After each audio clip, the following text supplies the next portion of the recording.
31 जुलैच्या दिवशी रात्री आणि दिवसा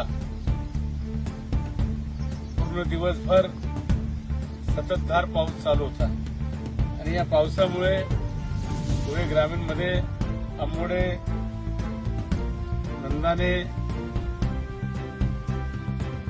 कुंडाने, मुक्टी, कोडदळ हा जो परिसर आहे त्या संपूर्ण परिसरामध्ये अतिवृष्टी होऊन संपूर्ण शेतकरी बांधवांचं नुकसान झालेलं आहे। त्यामध्ये आंबोड्याचे आमचे आनंदभाऊ पारखे आणि त्यांचा मुलगा दोघं बापले त्या आंबोड्याच्या नाल्यात वाहून गेले नदीमध्ये।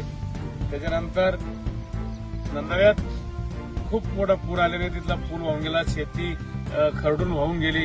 या कुंडाणे गावात आलेलो आहे, इथं देखील पाण्याच्या प्रवाहात शेतीची खरडून वाहून गेलेली आहे। अनेक लोकांची जनावरं दगावलेली आहेत, अनेक लोकांचे ठिबक सुद्धा वाहून गेलेले आहे। अनेक शेतकऱ्यांचं या ठिकाणी मोठ्या प्रमाणावर नुकसान आहे। प्रशासनाला या ठिकाणी विनंती केलेली आहे। आताच आमचे जिल्हा प्रमुख डॉक्टर तुळशीरामजी गावित यांनी तहसीलदारांशी चर्चा केली आणि आम्ही कलेक्टर, जिल्हाधिकारी यांना देखील आम्ही भेटणार आहोत आणि या सर्व गोष्टीचा ताबडतोब पंचनामा होऊन वेगवेगळे निकष आहेत।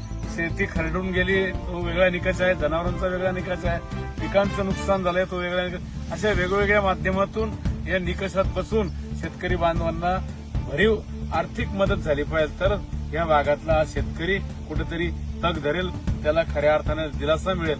आणि म्हणून आम्ही सर्व शिवसेनेच्या माध्यमातून या ठिकाणी सर्व पाहणी करतोय।